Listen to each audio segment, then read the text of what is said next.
Hello friends, இப்போ பார்த்தீங்கன்னா நம்ம இட்லி கடை படத்தோட ட்ரைலர் வந்து நேற்று ரிலீஸ் ஆயிருந்துச்சு. ஸோ அந்த ட்ரைலர் பார்த்துட்டே ஃபேன்ஸ் எல்லாருமே பார்த்தீங்கன்னா ஓரளவுக்கு ஏற்கனவே இட்லி கடை படத்தோட கதை வெளியே ஃபேன்ஸ் எல்லாரும் பரப்பிட்டு இருந்தாங்க.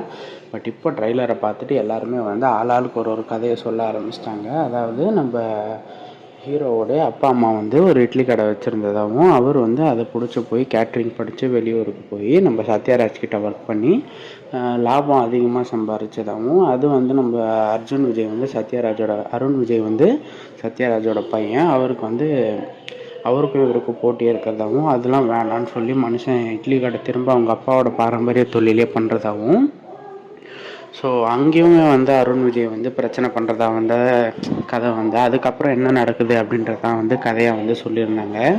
பட் இப்போ பார்த்திங்கன்னா 1000 தான் நம்ம என்ன தான் பேசினாலுமே நம்ம கதையை பார்த்து, அதாவது படத்தை பார்த்தா தான் கதை என்ன அப்படின்றதே நம்ம எல்லாருக்கும் தெரியும். ஸோ யார் யாரெல்லாம் இட்லி கடை ட்ரைலர் பார்த்துட்டீங்க, யார் யாரெல்லாம் படத்துக்கு வெயிட்டிங்கில் இருக்கீங்க அப்படின்றத மறக்காமல் கமெண்ட்ஸில் சொல்லிவிடுங்க.